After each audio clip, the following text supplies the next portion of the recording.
又给你们准备了5支00后必备的口红，虽然均价只要20，但是这5支的颜色，就算放在整个口红圈也是非常炸裂的。我基本上把市面上新出的口红全都试了个遍，唇颜都还给我试出来了，你不开完你对得起我吗？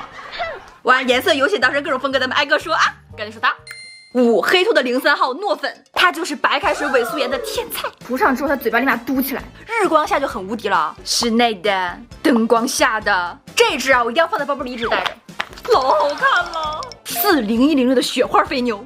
他们家起名字这个人应该去做菜。这个肥牛它就是传说中的西瓜瓤色，涂在手上成膜之后，哇，谁懂啊？你看室内的颜色，再看看灯光下，妈生伪素颜女高色，无辜且水灵灵的感觉，哎，怎么看也看不腻。变美小心机 ，get。3 Pink Bear 212，一个奶油白桃色，你白皮素颜你浅涂一下子，校园女主体验卡这不就来了吗 ？PS 啊，这支做腮红，它也非常可。2 Into You 罐装唇泥342，我真的会称之为法式枯叶玫瑰，它就是那种满满的油画感，涂上有那种小说嫡出女主的感觉。要不是隔着屏幕，我都想一人给你们涂一下子。而且罐装唇泥量大，它5克，用不完你就把它挖出来放唇泥罐里，同等价位啊，你等于买了2个半。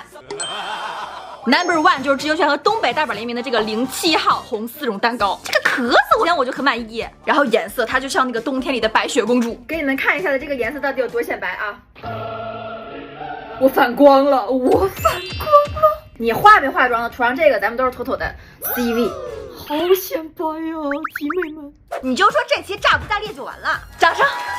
赶紧艾特你闺蜜来一起看吧，咱们有福要同享。话说你心目当中的白月光口红是哪一支嘞？